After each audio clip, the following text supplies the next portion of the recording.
People's health, second time period, early modern, 1500 to 1750. Start with the introduction again. It's all about understanding the context of the time period. So in this time period, as you can see there, the population of England increases. Food is still an ongoing issue. There will still be famine at this time. Things like jobs, people still working with their hands, still working in trades, right? This time period saw the increase in the wool industry. So especially around East Anglia started to get very, very rich.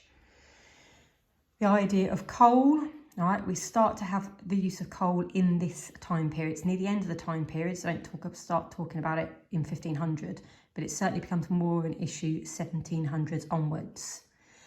We also have the beginning of, obviously, England's empire, the British Empire. So that means you start to have trade with overseas. Lots and lots of different new foods coming in, i.e. a potato. The towns, they're getting bigger. Every single time these towns get bigger, there's clearly going to be more issues with things like waste. Then we have, again, remember, it's all about change.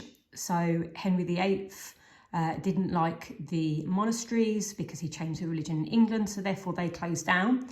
Don't forget the monasteries acted as an important part of people's health, so now we don't have those monasteries. That kind of positive public health has now disappeared. We start to have new discoveries. Right? Something called a microscope will first be developed in this time period, but don't get too carried away. Right, it obviously didn't really pick up things like germs for a lot later, but we still now start to have a little bit of science and obviously again kind of like a little bit of technology to go with it. Printing press. All right, so now you can actually print things like the plague orders and they can be spread all around England a lot quicker. All right, as it says there, new printing but old beliefs. Remember, still had the belief in God, and they were a little bit obsessed with witches and witchcraft in this time period.